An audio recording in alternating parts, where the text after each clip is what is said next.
रात्रीचे 12:30 वाजले तरी पिल्लू काय झोपायचं नावच घेत नव्हता. नुसता अंगावरती उभा राहायचा आणि तिथून उडी मारायचा.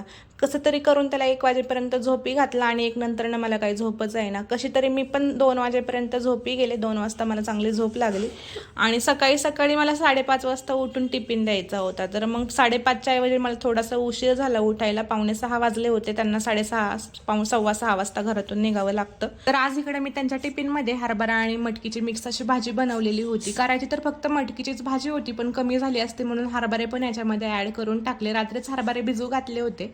तर पिल्लूच्या पप्पांना हरभरे बिलकुल सुद्धा आवडत नाही. जबरदस्ती मी त्यांना हरभरे खाऊ घालत असते आणि हरभऱ्याची रस्सा भाजी बनवली ना, त्यातून फक्त हरभरे निवडून काढतात आणि चपाती सोबत किंवा भाकरी सोबत ते रस्सा फक्त खातात. त्याच्यामुळे म्हटलं हरभरा काही करून त्यांना खायलाच घालायचा. म्हणून हरभरा आणि मटकीची मिक्स भाजी बनवली. तर अर्धा तासाच्या लंच ब्रेकमध्ये आता मटकीमधून हरभरे निवडून थोडीच बाहेर काढतील आणि खात बसतील. तर मटकीसोबत हरभरे पण पोटात जातील म्हणून तर असं डोकं चालवून मी आज ही भाजी बनवली होती. आणि घाई गडबडीमध्ये आज चपात्या पण काही चांगल्या झाल्या नव्हत्या, तरी पण मी त्यांचा टिफिन वगैरे भरून दिला आणि त्यानंतर किचनचा ओटा वगैरे साफ करून घेतला. बाहेर बाल्कनीमध्ये थोडा वेळ बसावं म्हणून बाहेर येऊन पाहिलं तर काचेवरती मस्त असं धुकं साचलेलं होतं. लहानपणी काचेच्या आरशावरती धुकं साचायचं, त्यावेळेस आम्ही नाव काढून घ्यायचो. तर म्हटलं आता पण चान्स आहे तर काढून घेतलं.